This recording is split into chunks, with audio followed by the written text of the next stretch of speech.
ज़्यादा ज़रूरी क्या है? साफ हवा, साफ पानी, साफ मिट्टी या फिर बहुत सारी चीज़ें हैं जो बहुत ज़्यादा इम्पोर्टेंट है, लेकिन ऐसा सभी के लिए हो ये ज़रूरी नहीं है। कुछ लोगों के लिए आज भी जो है इम्पोर्टेंट सिर्फ एक बेटा होना है, क्योंकि उनको लगता है कि बुढ़ापे का सहारा तो जो है वो बेटा ही होगा, वही सबको संभाल कर रखेगा।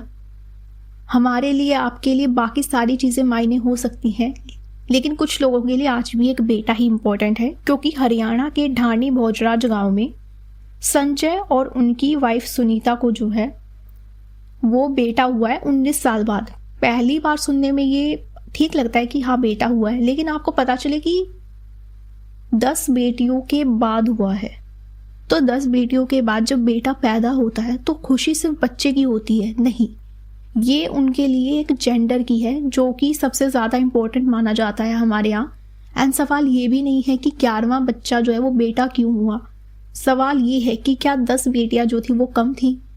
हर बार जब ऐसी न्यूज़ आती है वो बहुत ज़्यादा वायरल हो जाती है, लोग सेलिब्रेट करते हैं और साथ ही अपनी अपनी सोच को एक्सपोज भी कर देते हैं।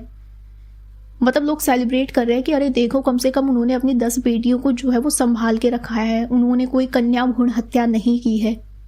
और ये भी खुद कह रहे हैं कि इनकी 10 में से 8 बेटियां जो है वो स्कूल जाती हैं। मतलब स्कूल जाना तो एक बेसिक राइट है एक लड़की के लिए, हर किसी को जाना चाहिए, बल्कि लड़की के लिए क्या, बच्चे के लिए। तो ये स्कूल जाना तो बेसिक राइट है, लेकिन इनको लगता है कि ये बहुत बड़ा एहसान कर रहे हैं।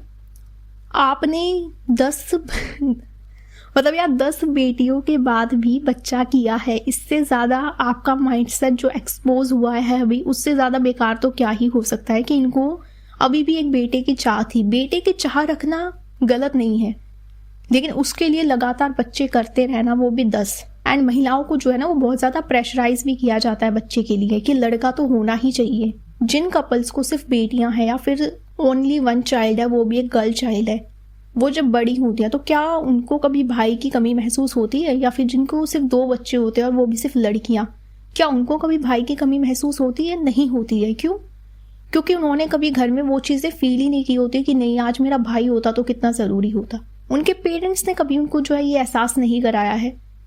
लेकिन जिस घर में बेटे की ज़रूरत महसूस कराई जाती है कि नहीं बेटा होना चाहिए था, तो वहाँ जो बेटियाँ होती है ना, उनके माइंड में भी ये सब चीज़ें फिक्स कर दी जाती है, नहीं हमारा एक भाई होना चाहिए था, भाई तो बहुत ज़रूरी है। और इस गाँव के जो सरपंच है वो कहती है कि परिवार को जो है वो कन्या भ्रूण हत्या के खिलाफ समाज में प्रेरणा देने के लिए जो है वो सम्मानित किया जाएगा। पहली बात, ये कोई प्रेरणा देने वाला काम था नहीं, ठीक है। 10-10 बच्चे करना और उसके बाद भी करते रहना ये सोच के कि भाई बेटा हो जाए, ये कोई प्रेरणा देने वाला काम नहीं है। ऐसे लोगों को हमें शिक्षित करने की ज़रूरत है। मुझे खुशी तब होती जब ये आदमी जो है, ये जो फादर है, ये कुछ कर रहा होता। ये खुद 1 साल से जो है वो बेरोजगार बैठा है, काम नहीं कर रहा है, ये मजदूरी करता है। तो आप सोचिए, एक मजदूरी करने वाला इंसान, वो भी जो कि 1 साल से बेरोजगार है, वो अपने 10 बच्चों की, यहाँ तक कि 11 बच्चों की परवरिश कैसे करेगा? क्या उनको बेसिक चीज़ें प्रोवाइड करा पाएगा?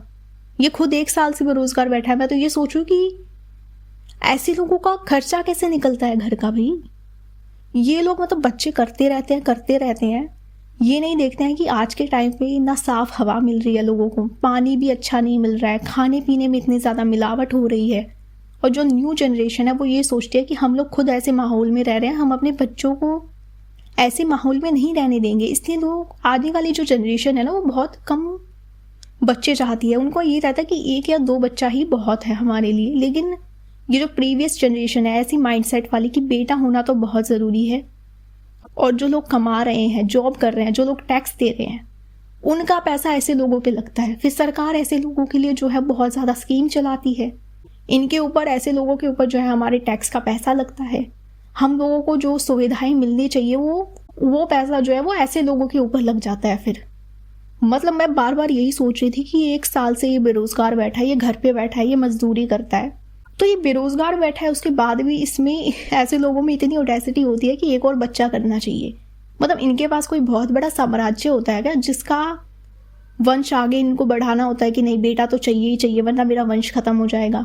बेटे की चाह रखना कोई गलत बात नहीं है भाई, ठीक है, किसी को बेटा चाहिए, किसी को बेटी चाहिए, लेकिन 10 बच्चे करना, मैं बार बार यही सोच रही थी। और मुझे तो मदर के ऊपर जो है वो तरस आ रहा है भाई, 10 बच्चे, और ये मतलब ये तो 11वां है। इनकी शादी को 19 साल हुए हैं, 11 तो इनके बच्चे हैं, यानी कि ये औरत जो है वो हर दूसरे साल जो है वो प्रेग्नेंट ही रही है। ऐसी मतलब महिलाओं की क्या ज़िंदगी है, ये इनकी पूरी ज़िंदगी क्या सिर्फ बच्चे पैदा करने के लिए हुई है। मतलब ये 1 साल से घर पे खाली बैठा था, तो इसने सोचा कि एक तैयारी और कर लेते हैं, कुछ क्या पता अब की बार हो ही जाए, और अब की बार हो भी गया। चलो अब की बार तो हो ही गया, वरना नेक्स्ट शायद 12th नंबर पे किसी ना किसी की बारी फिर आती। छोरी है, 10 के नाम बताइयो। बड़ी गुड़िया का सरीना नाम है जी, हाँ, दूसरी 12वीं क्लास में पढ़े जी। दूसरी दूसरी है जी अमृता, जो 11वीं में पढ़े जी। तीसरी का नाम है जी सुशीला। चौथी का नाम किरण है जी। पांचवी का नाम दिव्या है जी। छठी का नाम किरण आली ने का नाम है जी। इसका वो लक्ष्मी। मतलब फादर साहब को तो अपनी बेटियों के नाम तक पूरे याद नहीं है। एक बेटी का नाम ये भूल गई, इन्होंने लक्ष्मी नाम जो है वो 2 बार लिया है। तो चलिए हम खुद ही सुनते हैं कि इनकी सभी बेटियों के एक्चुअली में नाम क्या हैं। राम नाम है, क्या नाम है? सरीना। क्या नाम है? प्रीता। आपका? विशाली। आपका? कृतिका। आपका? सुशीला। आपका? दिव्या। आपका? अग्नि। आपका? किरण। और आपका? मन्नत। और आपका? इनका क्या? लक्ष्मी। तो फादर जो है वो वैशाली का नाम शायद भूल गया। वही अब वैशाली तो नाराज हो जाएगी पक्का कि मेरे फादर मेरा ही नाम भूल गए हैं। तो ये तो वही चलता ही रहता है, इतने बच्चे हैं तो नाम याद रखना वैसे भी बहुत ज़्यादा मुश्किल तो है ही। मुझे खुद याद ना रहे इतने नाम, लेकिन इन्होंने इतने बता दिए वही बहुत है। लेकिन मुझे तो सच में मदर के ऊपर जो है वो बहुत ज़्यादा मतलब ऐसा लग रहा है, बहुत तरस आ रहा है। उस लेडी की पूरी लाइफ जो है वो शादी के बाद सिर्फ बच्चे पैदा करने में ही निकल गई। 19 साल में 11 बच्चे उन्होंने जो है वो पैदा किए हैं। उन्होंने अपनी पूरी लाइफ जो है वो प्रेगनेंसी में ही निकाल दी भाई। तो ऐसे जो लोग बहुत ज़्यादा चाह रखते हैं ना कि बेटा होना चाहिए, उनके घरों में मैंने देखा है बेटियां ज़्यादा होती ही हैं। मैंने हमारे नेबर में भी देखा है किसी को जो है वो 4 बेटियां हैं, किसी को तो हमारे पड़ोस में 7 बेटियों के बाद बेटा हुआ है। ऐसे लोगों की तो क्या ही लाइफ है। पूरी ज़िंदगी ऐसी महिलाओं की जो है वो प्रेगनेंसी में ही निकल जाती है। कोई मतलब खुद के लिए कोई टाइम नहीं है कि बस बच्चे हो रहे हैं, हो ही जा रहे हैं। वैसे कमेंट सेक्शन पढ़ के मुझे अच्छा लगा कि सिर्फ मेरी मेंटालिटी ऐसी नहीं है, काफ़ी सारे लोग थे जो इनको क्रिटिसाइज़ कर रहे थे, और करना भी चाहिए। एंड कुछ लोग ऐसे भी थे जो ये बोल रहे थे अरे क्या ही हो गया, बेटा भी ज़रूरी है। तो बात यहाँ बेटे की नहीं है, बात ये है कि 10 बच्चे किए हैं, मतलब ना एक मदर के बारे में सोचा गया, उसकी हेल्थ के बारे में नहीं सोचा गया। एक माँ की बॉडी को रिकवर करने में एटलीस्ट 2 साल लग जाते हैं, लेकिन ये तो हर दूसरे साल जो है वो प्रेग्नेंट हो जाती थी। यानी इसकी बॉडी को, यानी कि मदर की बॉडी को कभी भी प्रॉपर रेस्ट मिला ही नहीं। एंड काफ़ी लोग ये बोल रहे हैं कि अरे सभी बेटियां जो है वो स्कूल जा तो रही हैं, क्या इनको हायर एजुकेशन के लिए बाहर भेजा जाएगा?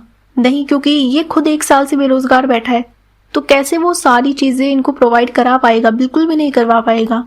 और वो भी 10 बच्चियों का खर्चा उठाना इतना मुश्किल है आज के टाइम पे। 10 बच्चियाँ क्या, 10 बच्चों का खर्चा उठाना बहुत मुश्किल है। साउथ ऑफ इंडिया के जो स्टेट्स हैं वो नॉर्थ इंडिया के लोगों को बहुत ज़्यादा ट्रोल करते हैं कि ये लोग जो है सिर्फ पॉपुलेशन बढ़ाने में आ गए, और हम लोग जो है वो टैक्स मनी जो है वो देते रहते हैं, और वो पैसा जो है नॉर्थ इंडिया के लोगों पे लगता रहता है। ये लोग जो है वो पॉपुलेशन बढ़ाते रहते हैं, और हम अपना टैक्स जो है ऐसे लोगों पर लगने देते हैं जो चीज़ें हमें प्रोवाइड होनी चाहिए वो नहीं हो रही हैं। तो बहुत सही लगा कि लोगों ने इनको क्रिटिसाइज़ किया। मेरी कितने सारी फ्रेंड्स हैं जो कि ओनली सिंगल चाइल्ड, बहुत प्राउड फील करती हैं इस बात पर, और उनको कभी भी ऐसा नहीं आज तक मैंने उनके मुंह से सुना कि नहीं भाई तो होना चाहिए था। वो बहुत खुश है। तो अभी के लिए इतना ही, मिलते हैं नेक्स्ट पॉडकास्ट में। Thank you.